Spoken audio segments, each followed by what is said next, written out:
Reproduction क्या होता है या प्रजनन क्या होता है, तो सीधा सा एकदम एक वाक्य में कहने का मतलब यह है कि अपने जैसी संतान उत्पन्न करना प्रजनन कहलाता है। क्या कहलाता है? प्रजनन। तो अब ये प्रजनन क्यों करें? ऐसा क्या शरीर में बदलाव होने लगता है कि लोग प्रजनन के लिए आतुर हो ही जाते हैं? तो उसके लिए जिम्मेदार होते हैं हार्मोन्स। क्या जिम्मेदार होते हैं? हार्मोन्स। हमारा शरीर जो है, हम ऐसे तो सोच सकते हैं कि हाँ, हाथ से हम खाना खा रहे हैं, पैर से चल रहे हैं, मुंह से बात कर रहे हैं, दुनियादारी, लेकिन ये सारा चीज़ जो चला रहा है वो दिमाग, और दिमाग को चला रहा है कौन? हार्मोन्स। कौन चला रहे हैं? हमारे शरीर में जो ग्रंथियां हैं, उन ग्रंथियों से जो रस निकलता है, जो स्राव होता है, जो तरल पदार्थ निकलता है, वो हार्मोन्स कहलाता है। क्या कहलाता है? हार्मोन्स। और ये हार्मोन्स केमिकल होते हैं, रसायन होते हैं। क्या होते हैं? रसायन होते हैं। और ये हार्मोन्स जो होते हैं वही निर्धारित करेंगे कि तुम्हारा शरीर अब क्या करेगा। जैसे हमारे शरीर में एक पाई जाती है ग्रंथि, एड्रिनल ग्रंथि। कौन सी ग्रंथि? एड्रिनल ग्रंथि। एड्रिनल ग्रंथि जिसकी सक्रिय ज़्यादा मात्रा में हो गई, उसको डर ज़्यादा लगेगा, गुस्सा ज़्यादा आ सकता है ना। मतलब एड्रिनल ग्लैंड में अगर कोई चेंजेज आएगा तो उसमें डर, भावनात्मक, गुस्सा, लड़ने की क्षमता, ये सब चीज़, मोह, प्रेम, ये सब चीज़ आना शुरू हो जाएगा। ठीक है। और इसी तरीके से दो ग्रंथियां पाई जाती हैं, जिसमें एक है टेस्टोस्टेरोन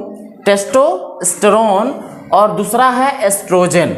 तो जो ये टेस्टोस्टेरोन है ये बॉयज़ में पाया जाता है, पुरुष में पाया जाता है। किस में पाया जाता है? पुरुष में। और ये जो एस्ट्रोजन हार्मोन है ये पाया जाता है स्त्री में। किस में पाया जाता है? स्त्री में।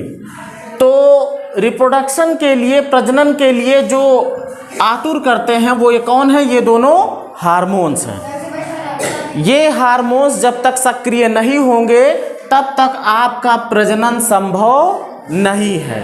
और हमने बताया था कि जो प्रजनन है, जो प्रजनन अंग है, वो विकसित किस में हो जाते हैं? मैच्योर। विकसित तो मतलब शुरू से ही रहते हैं, लेकिन जो मैच्योरिटी उसमें आती है, जो परिपक्वता आती है, वो कौन सी उम्र में आती है? कौन सी अवस्था में आती है? किशोरावस्था में। किसमें? किशोरावस्था में आती है। मैंने ये भी बताया था कि जो मेल होगा उसमें क्या पाए जाएंगे? टेस्टिस पाए जाएंगे। क्या पाए जाएंगे? टेस्टिस या वृषण पाए जाएंगे। क्या पाए जाएंगे? वृषण। एक जोड़ी। कितने जोड़ी? जो किसका फॉर्मेशन करेंगे? स्पर्म का। किसका? या स्पर्म या फिर शुक्राणु कह सकते हो। किसका फॉर्मेशन करेंगे? शुक्राणु का। और जो महिला होगी उसमें जो एस्ट्रोजन हार्मोन है ये जब सक्रिय होगा, तो मैंने बताया था कि महिलाओं में ओवरीज पाए जाते हैं। क्या पाए जाते हैं? ओवरीज या अंडाशय पाए जाते हैं। क्या पाए जाते हैं? अंडाशय। क्या चीज? ये भी एक जोड़ी होते हैं। कितने होते हैं? एक जोड़ी मतलब कि दो। एक जोड़ी। एक जोड़ी मतलब कि दो। अंडाशय भी कितने होंगे? ये भी एक जोड़ी। कितने होंगे? मतलब कि दो। तो देखो, जो वृषण होगा वो हमारे शरीर से बाहर इसलिए रहता है क्योंकि जो शरीर का तापमान है वो अधिक है। उस तापमान पर जो शुक्राणु हैं वो जीवित नहीं रह सकते, इसीलिए शरीर से अलग उसकी थैली नीचे की तरफ रहती है, ताकि शरीर का जो तापमान है, अधिकतम तापमान, वो तापमान उस पर प्रभाव ना डाल पाए।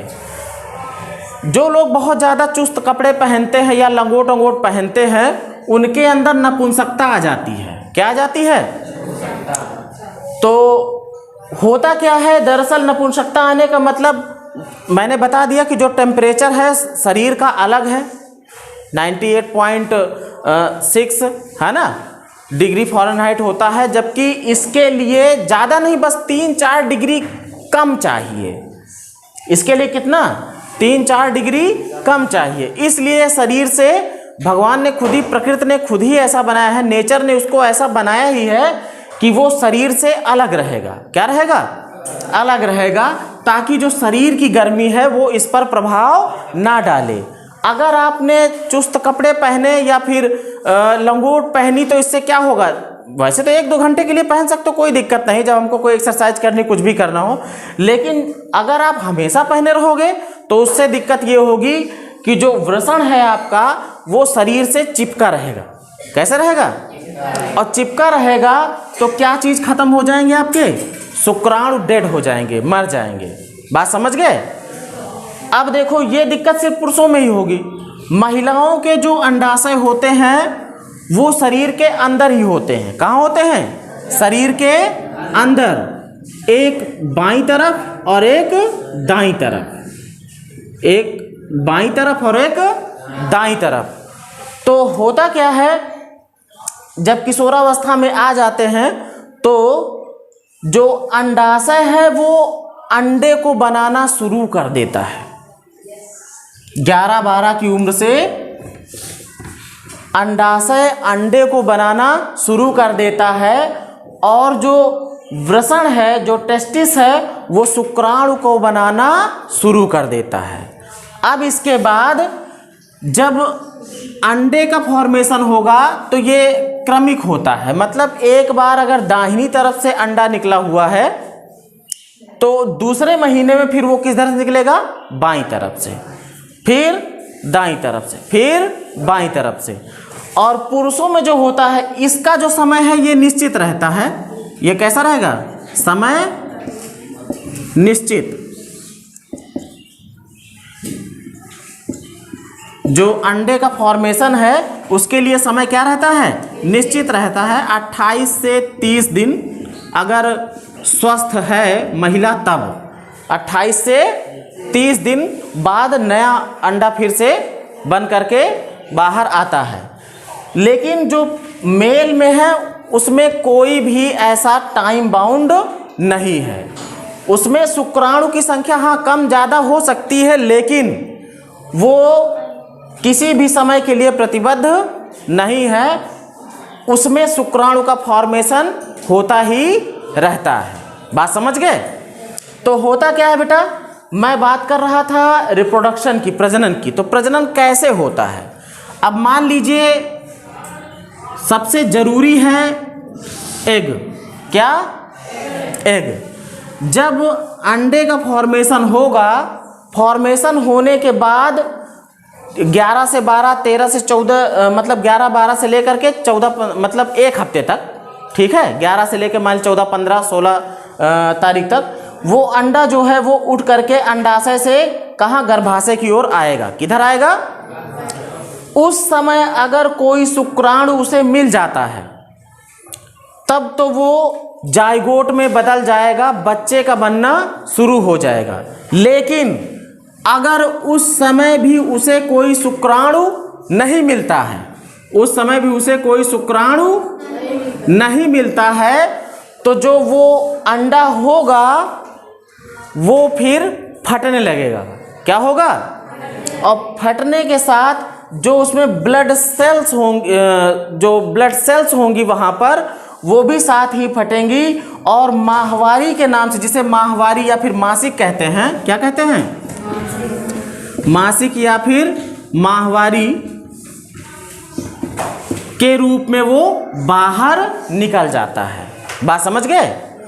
और फिर अगले महीने यही प्रक्रिया शुरू से फिर स्टार्ट होती है। पहले जो अंडाशय है वो अंडे का निर्माण करेगा, और करने के बाद वो अंडा जो है मतलब 11 से 15, 16, 17 दिन बाद फिर क्या होगा? वो गर्भाशय की तरफ आएगा, और जब उसको कोई शुक्राणु मिलेगा तब उसका जो है निषेचन होगा, वो जाइगोट में बदलेगा। जाइगोट में बदलने के बाद फिर जो है वो बच्चे बनने की प्रक्रिया में शामिल हो जाएगा।